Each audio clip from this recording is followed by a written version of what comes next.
Autorotations are the number one reason for accidents in our sport. They usually happen after a collapse and the pilot gets pulled in and the glider enters in a sat-like rotation that continues if nothing is done. Every exercise we teach before this point, natural exit, rapid exit, frontals and asymmetrics, is designed as a stepping stone preparing you for this maneuver. In this video, we intentionally initiate an autorotation to train your situational awareness and give you the confidence to handle this messy, high-stress situation. You'll learn how to recognize the autorotation, stay calm through the multiple turns, pull decisively on the flying side to exit within 90 degrees, identify the exit window, regain directional control, stop the roll, address any cravat only after you are flying straight in clear airspace. We'll break down the real examples from our SIV courses and show you how to exit cleanly and safely. If you train only one maneuver in your SIV that can save your life, it might be this one. Let's have a look at the autorotation that is done during practice. Nice collapse, weight shift is in, outside brake is all the way up. Now pilot is in auto rotation, and here we keep the pilot for a few rotations just so you get comfortable with this new situation before exiting. And here you'll see the pilot starting to exit. He's adding nice input, a bit too long, so the wing rolls opposite, then he releases that and gets pulled back into the rotation and comes back out second time a bit more gentle. Still rolls opposite a bit, he comes back on the brake here, stabilizes the wing, has nice straight flight again. Let's have a look at it. So the initiation, you want to have the outside brake, or in this case the left wingtip, nice and clean, nothing on it, so the wing can be pulled in. Modern wings, if you add a bit of a brake input on the outside, it will just fly straight and not pull you into the collapse. Here the pilot did everything right. As he collapses the wing, as the wing starts moving, he adds inside weight shift, which you can see here. Pilot's weight shift is towards the collapse side, the wing is collapsing, and it will be starting to pull into the collapse.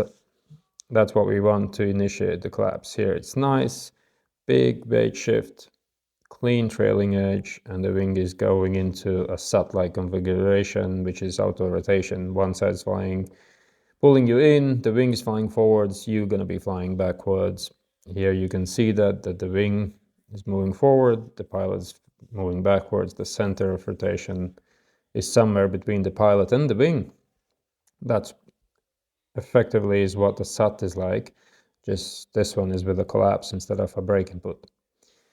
Then the pilot develops the rotation for multiple turns.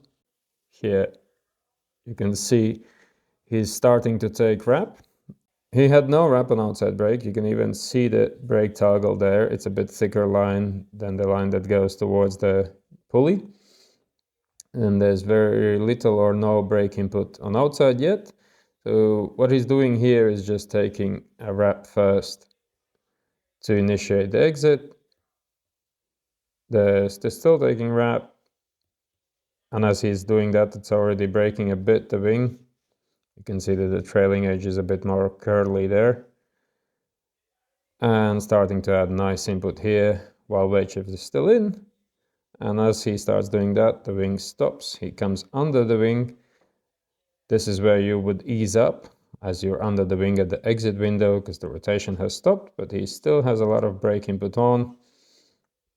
A good wrap. You can see that the trailing edge is bent and the hand is pulled down. But because he has a good wrap, it doesn't need to be pulled too far. In the simulation, in reality, you need to pull a lot more to exit. So then, because the brake is still on, he rolls opposite, even a little rolling collapse happening here.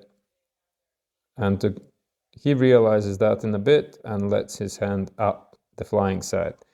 The hand goes a bit more up here, trailing edge is more clean. Because he still have a big collapse on this side, the wing pulls him right back into the rotation, which is a very good simulation of reality.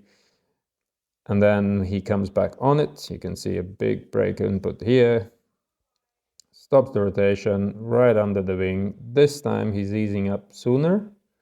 Hand is higher up. As he comes under, hand goes even more up, and that's still have a little bit roll, but not too much. And there he's adding a touch of brake to control direction. So even if you fail with the first attempt, like in here, you come out with a big roll, you can ease up on the brake to get the wing. As it comes back up, as the roll kicks in, you can add another bit of a brake here to keep it straight, which in this case Pilot didn't do, so he got pulled in, exit second time, eased up. As the wing come back, he's adding a bit of a brake again to have a straight flight. Let's have a look at the real autorotation. In this case, Pilot went for a stall to backfly, made a mistake, let the wing shoot. Here, it collapsed, went under with a big cravat as it loaded. It went in autorotation. He needed two hands on one side to stall it out, get under the wing, and then control the finesse of the flying straight. So let's have a look at this in detail. I'm not going to chat about the stall itself. He made a mistake there, that's for another video. Here, as he falls down, you can see that the wingtip is being cravated quite nicely here. And as he loads it, he loses the brake toggles here. Right there, he loses the brake toggle. And same happens on the other side. You can see that both of the brake toggles are flying free, and the pilot has no contact with the wing. This was not done on purpose, it's just what happened as you free fall under the wing. So no control of the wing, can't avoid the rotation, so it goes straight into auto rotation very quickly. So pilot does his best to regain control, so you can see, because he trained auto rotation, he knows exactly what he needs to do here. He's reaching for the flying side handle to be able to stop it. Right now there's nothing on the trailing edge, so the rotation continues. And he has control of the other brake in his hand now, but in this case that doesn't really help as that side is fully collapsed. So he's pulling hard on the left side, on the flying side. It's not quite working yet, so he helps with the other hand and pulls both hands to a point where you can see that the wing is losing pressure here. It's deflating. All these cells, they're losing air, and there's a large brake input, two hands working on it. That's what, in a real auto rotation, that's what we need to do. We need to stop it. So to stop it, even stalling the wing, if that's what it takes, that's what it takes. And it's just once you're under the wing, you can see stalling, wingtips peeling back, wingtips going back, it's bending here. So he's pulling a lot of brake and he's putting it in the backfly here. The wing goes in the backfly for a bit, but the pilot recognized it and released the hand. Hand went up more and let the wing fly again. And as he's going under the wing, you can see the hand is all over the place a bit yet, because he also had riser twist for a bit, but now he's adding just enough brake input to control the wing. There it rolls, he adds more, doesn't let it pull him in like he did in practice run, so there's a lot of brake input on outside. You can see that the hand is quite a bit lower than the top of the riser. There's a lot of input here. The cravat is still there, but the wing is now flying straight as the pilot is controlling it. Regain control. Here he recognized that he's pulling too much, wing is rolling, and instant hand up. Wing is going to come as the wing is coming back. He anticipates that and adds a bit of a brake there to stop the roll and not let pull in. It's tricky to be super precise after what just happened to the pilot.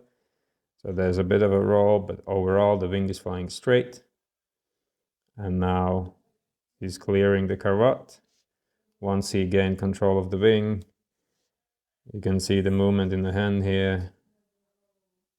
He's punching it out a few times and the wing reflies.